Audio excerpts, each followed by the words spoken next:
Umsa mai o leu ka ko I me ka uang e lenga ma lepe le unit. E lenga ma lepe me lo fa fakinga ko ngolo. Ia malu ese mal mamalu ole ko mal fa uma. Fa fonga. Ia te ama o tau upu whawhiwhiu malava. Male lotoa, male ita, male leotele, male upu langa ato. Kasi le me o leokele. Amen. Leokele. Foi le. Alo foi. Kau kele fa pasia me le langa ole sa kuspa ia. Sole, ole sa kuspa ia. Nanga helenga fifile mu ainga pa fifile mu fa fike wa ya langa besi ai. O fa fingi. Ang yang ngi cholo pe yang o yamal lolo. Amen. Le ang yang ile mu, fa le ang yang ile mu ai la. Ang yang ile mu. Ya le respect ngarge ile me ole ulu le ai. Le matai le ala ile mata. Ha? Ya yang ya ala ke ma fo o ele la lo ai. Ai ole yang pe ya o e marsifio le ai. Amen. Na fale se finge ya wa mau ka. Wa mau. Ang yang ya lo me le ya lurunga le ang yang. Ya, fa solo mai. Male leotele, male upu leanga Le ato. ko sa lo upu le. Le ko sa fo lo upu le. Ya marka malo si ale mafua. O ma ya me ngai. Ole ha. Male loto leanga Fa o fonga malava. mai lari lok. Ele ai ma se mela lo ko le anga I fojis. Ai ma se mela la fonga lo ko le anga fa fonga mai. Le uma kuspo ye uma wa ya kumba. Ele ai ma se mea le fonga lo ko le anga les. Fa fon fa ka ingala I on ma ke lusuli manga ave lesi le lima ave lesi le lua ave lesi le kas. Poko le ku el mele wa va ku ya ku sa malo silfia. Me o ye lo malos. Amene. E uanga I va ku. Wa ke le ame les ka ka le o le fa au yo ma ku fa fia. Amen. E fa ko lo le fa ma o ngi malo pipi o ni. Amen. Ai halu e kau kala. Wa me nga ka. Aya. Pele sile sila mo le pisai. Amen. Awa ke lo ko le anga fu. Vai. Awa vai ku lo mangu yo le skanga. Ngai pe si lo le ya oi. Ai awa ke lo ko le anga. Ai pe si lo le va pe. Fa si le. Ala mo mangu ya ka le mangu ya. Fa fonga mai. Ka la la sky lo po le ku. Ka la fa maongi ile mewa ba ko le ku. Vai fa maongi nga. Ka nga verkas. Al mela nga la me ku so le. La ya lo fa pe lunga. Ale lo ya fa pe lo nga ya la lo le. O le kamiro ngi lo wala mai usi kai lo upo le. Se saule ku ele fa ilong ka ngaka le ku. Ele fa e kufa mai le ku ma fa manguia mai le ku e ku sa malau me nga fa. Fa pe ala nga lo le fa maongi fa pe ke le uska ya oi. Yo la manguia la mau. And with our hearts, you must understand that when you see someone who is more blessed or achieving more than you, you have to understand that it is because of their faith.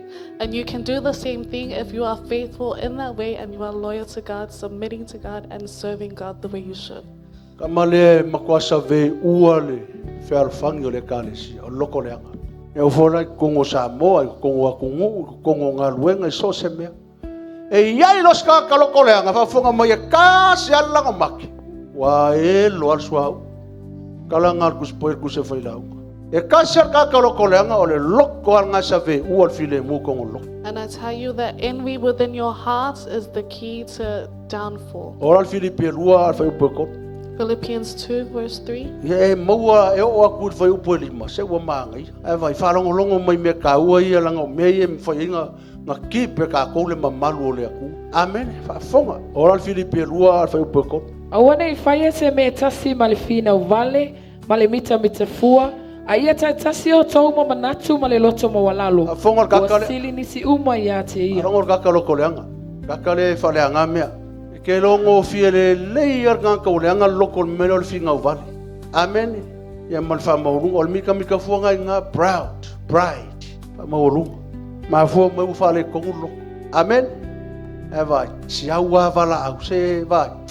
Kili mo fainga fa yakule kala ngal kuspoi ele mo fa yakule makale isu ele nga oi amen e kasyar king o kelisu kasyar ka ku kasya ke mai kasya ka amen e vai awang ile anga follow lokosis ae vai ku manga ya style al fingele ko sa foi lisia sa o kalmanga nga ko lo sa e lo ko le ngalo amen e ai al foi o mo kwa fa ka sa style pa fi ka va ya o ngai ka va se o me ngai o lo fa mole o mai foi ka ko faor kanga o mai foi fai ka vanga al faor kanga ai awang is a competition lo awang is a comparison a lua meia competition and comparison pa manga yo o lo fai lis competition and comparison. Lalan me fai meanga, stop. Kako pese lea, stop. Aya, amen. Yo, ngai loku yang makwa maka mai lo fakasa ngengi usil.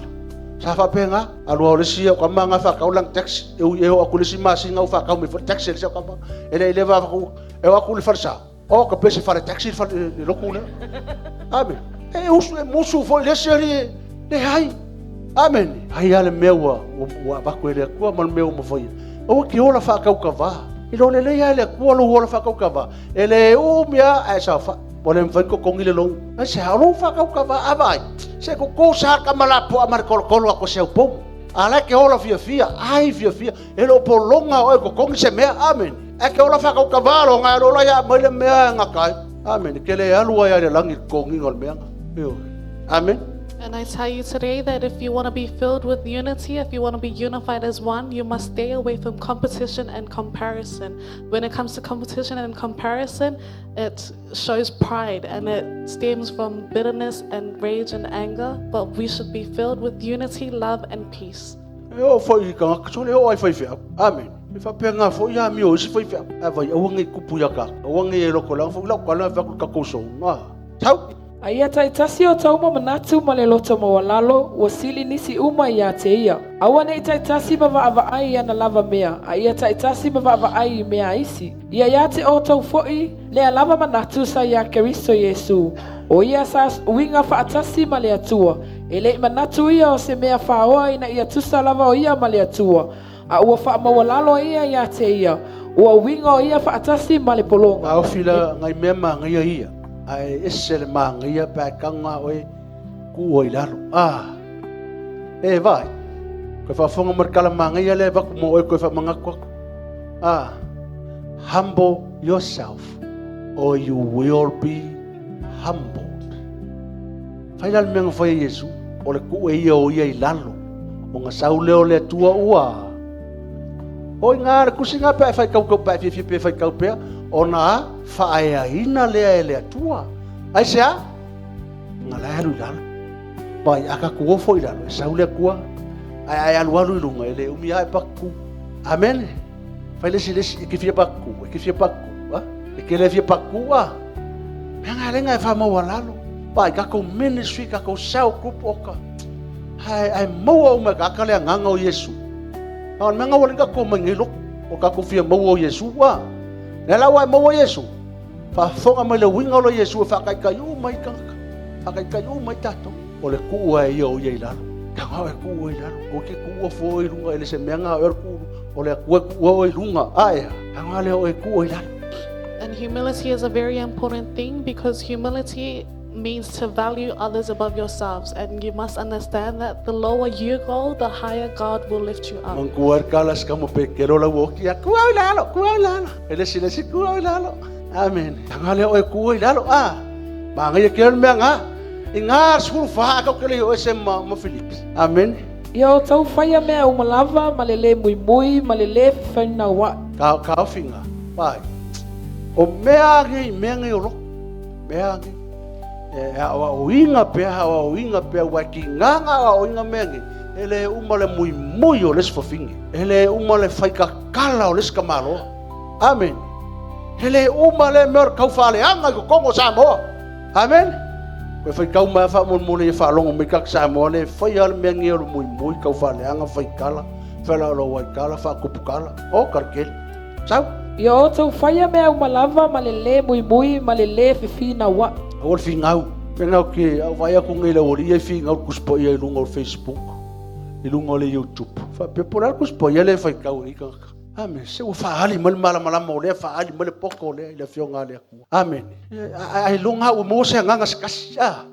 O mau o finga wala ko eva. Mo sa nganga skasi vi le. Ai o faali mal mala ai le malo se nganga skasia. Nganga vala winga ka ko amen. Le foi la o foi yakulanga sa o mo wala nganga kasi vi le mo wala nganga kala inga. Kele o nganga o maua. Pa o menga ka ke foi ai le o me le finga wa. Fia ke le sa ulinga foi mala ko finga. O le se America o isi Australia o isi inga o isi sapo. Ai finga ko spoi ai fa sa le ko. Asa ile o faali o ka ko mama lama ngi le kele ka kala o se o te ai o kai mo ka ko ya mai ka nga kai le He o whaari o kako poko man mamala. Whaari mai ki ke li o lise o li mal maururunga wa o kuspoi anga o iai. Amen. O le me wei kakulalolangi ia. O whaari ngā o poko. And in Philippians 2 verse 14, we are advised to do everything without grumbling or arguing. Amen. Sa ulan sfulima. Ina ia avea o tau mae ua le. Ta uleanga. Mata uleanga ina. Amen. Ua sao le amio. O le whanau o le atua e le. Po na e lumo o tupulanga amio whapio pio. Ke rolo ko pulanga le kokei. O le makua amio whapio pio. Ma le whinga o vale. Ua pupula ia kei la koulo. La o toua amio vai. O ngā whaamala malama inga i leo lako. Amen. Mea ngā ua ke oso fuai. Mea la ke vai ako. Ua ke punga fuai. Pile mua oe kakaro. Ea wa ia ele akua lako.